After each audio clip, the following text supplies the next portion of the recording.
Today on Gripping Horror, we will take a look at a story known by many cave divers around the world as the 1973 Mount Gambier accident. On May the 26th, 1973, John Beckerman, Peter Burr, Larry Reynolds, Gordon Roberts, Robert Smith, and the three Millett siblings, Christine Millett, Glenn Millett, and Stephen Millett, all arrived at Mount Gambier in South Australia with their eyes, heart, and mind set on one thing only: to dive a deep water cave called the Shaft. None could have been prepared for the horrors that were about to unfold. Now, with all that said, let's get into today's tragic tale about 8 divers who dared to test the dark bottomless tunnels of the Shaft. The discovery of the deadly shaft was by complete accident when, in 1938, a confused farmer checked why his horse had suddenly tripped up in the empty field. There he found a small patch of ground about 1 foot across that had given way to a sinkhole that went down far deeper than one could test without proper equipment. As the news of the shaft started to spread, adventurous divers travelled from afar to see what all the fuss was about. The first dive into the shaft was around the mid-60s, when a local diver descended 69 feet into the massive clear water cave, through the now 3-foot wide opening. Many divers followed suit, squeezing their bodies through the tiny sinkhole. The main chamber has a depth of 460 feet and a width of 263 feet at its narrowest point.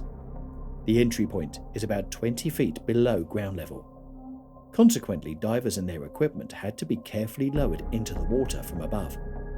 Directly under the opening is a rock pile with 2 dark tunnels descending from both sides. One faces the northwest and goes 260 feet down, and the other faces the east and has a maximum depth of 407 feet. The group decided a day after arriving, on the 27th, that they would complete a practice dive in the shaft. Tracing the guideline around 150 feet to the rock pile below, they swiftly scanned around the pile before heading back to the surface to prepare for the main dive the following day. On the 28th of May 1973, the divers arrived, thrilled, at the dive site ready to explore the cave. Soon after, they lowered themselves on the guideline they had prepared a day earlier.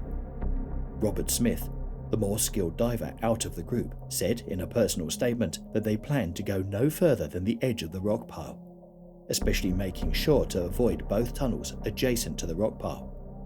Experienced divers know to go beyond the rock pile, a special blend of gases is needed in your tanks to make sure you don't succumb to nitrogen narcosis. Nitrogen narcosis is a drowsy state induced by breathing nitrogen under higher pressure. This causes the diver to experience an effect similar to alcohol intoxication.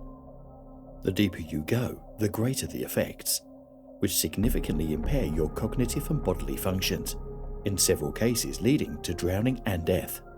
Close to the foundation of the rock pile at 180 feet, Robert began to feel the effects of nitrogen narcosis.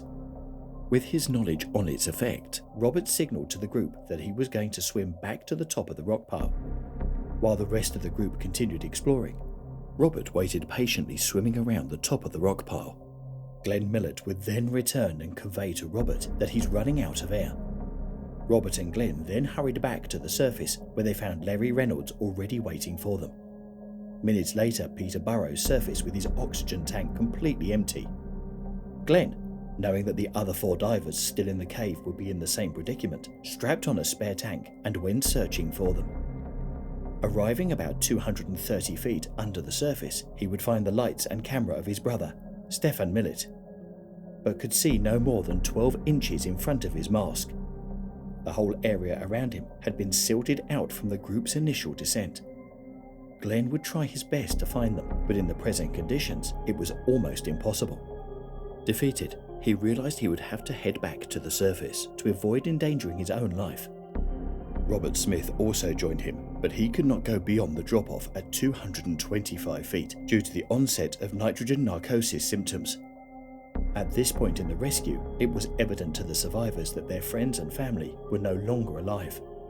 From this point on, they knew it would be a body recovery.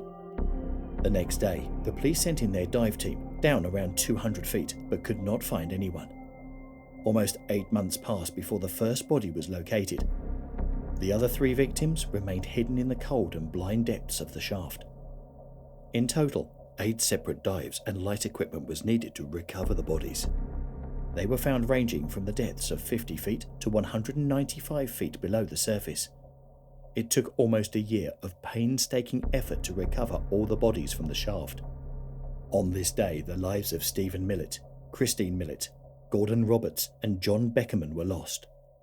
Everything is believed to have gone wrong for the 4 fatalities when they left the clear, sunlit main chamber towards a tunnel darkened by all the silt they stirred up.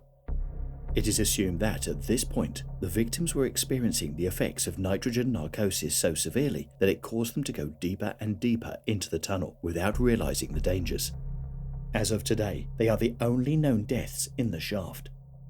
This horrific event was a driving force in the creation of many safety corporations tasked with keeping cave divers safe.